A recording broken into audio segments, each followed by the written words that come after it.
एकादशी व्रत में विष्णु भगवान को तुलसी दल अर्पित करने से और तुलसी माता की पूजा करने से विष्णु भगवान बहुत ही प्रसन्न होते हैं।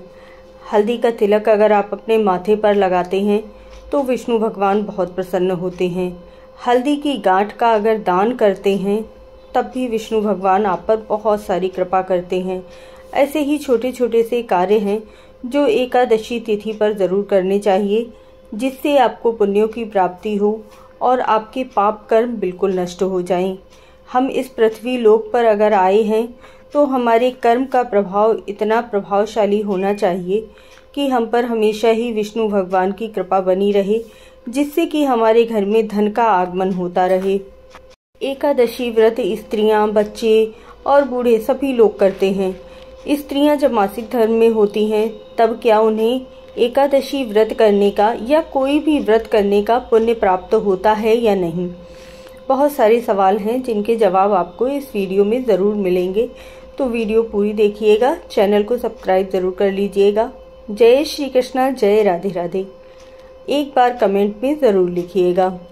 श्राद्ध पक्ष चल रहे हैं। इस समय इंदिरा एकादशी का व्रत किया जाता है, जो आपके पुण्यों को भी बढ़ाएगा, आपके पितरों को भी तृप्त करेगा और आपके छोटे छोटे कार्य ऐसे हैं जिन्हें करने से विष्णु भगवान प्रसन्न होंगे और उनके आशीर्वाद से आपके घर में कभी भी पितृदोष नहीं लगेगा। जब भी आप एकादशी का व्रत रहते हैं तो 10वीं तिथि से ही एकादशी व्रत का संकल्प ले लीजिए और विष्णु भगवान को प्रसन्न करने के लिए सुबह प्रातः स्नान करके पीले वस्त्र धारण कीजिएगा और पीले रंग की हल्दी अर्पित कीजिएगा, तुलसी माला अर्पित कीजिएगा।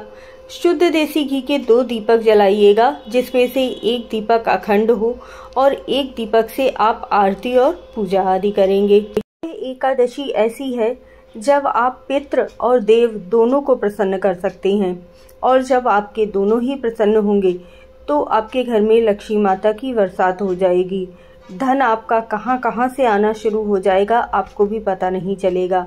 आपका कोई भी कार्य कभी भी नहीं रुकेगा। बहुत ही सुंदर समय है, बहुत ही उत्तम समय है। पितृपक्ष के समय एकादशी का व्रत यानी देवता और साथ में पितृ प्रसन्न होंगे। छोटा सा कार्य जो मैंने आपको बताया था कि आपको भोले बाबा पर काले तिल और अक्षत दोनों ही समर्पित करने हैं, और जब तक पितृपक्ष चल रहे हैं तब तक प्रतिदिन समर्पित कीजिएगा।